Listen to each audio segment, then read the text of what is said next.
అందరికీ హాయ్ అండి. ఇవాళ నేను ఉల్లికాడల బేసన్ ఎలా చేసుకోవాలో చూపించబోతున్నానండి.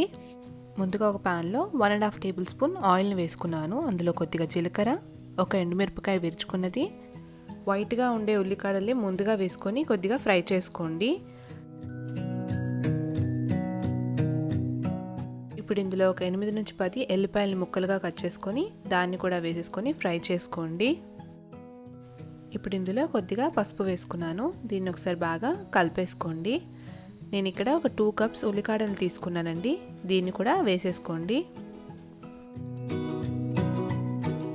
ఒకసారి కలిపేసుకొని మూత పెట్టేసుకొని లో ఫ్లేమ్లో ఒక 2 నుంచి 3 నిమిషాల వరకు కుక్ చేసుకోండి.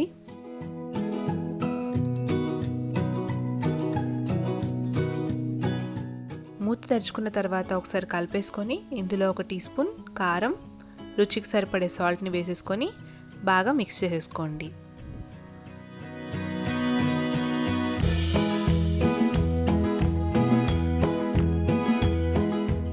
కలుపుకున్న తర్వాత ఇప్పుడు ఇందులో ఒక 2 టేబుల్ స్పూన్ శనగపిండిని వేసుకోండి. ఇలా ఈ వీడియోలో చూపించిన విధంగా ఇలా స్ప్రెడ్ చేసుకుంటున్నట్టు వేసుకోండి. శనగపిండి వేసిన తర్వాత ఒక టీ స్పూన్ ఆయిల్ వేసుకొని మూత పెట్టేసుకొని లో ఫ్లేమ్లో ఒక 2 నుంచి 3 నిమిషాల వరకు కుక్ చేసుకోండి.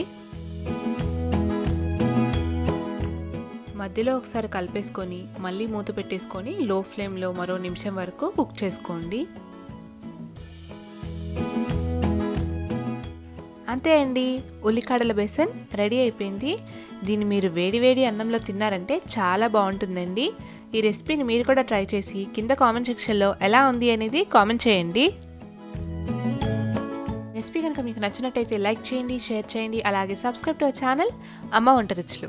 సబ్స్క్రైబ్ చేసుకోగానే పక్కనే ఉండే బెల్ ఐకాన్ని క్లిక్ చేసుకొని మీ వీడియో పెట్టగానే మీకు నోటిఫికేషన్ వచ్చేస్తుంది. Thank you.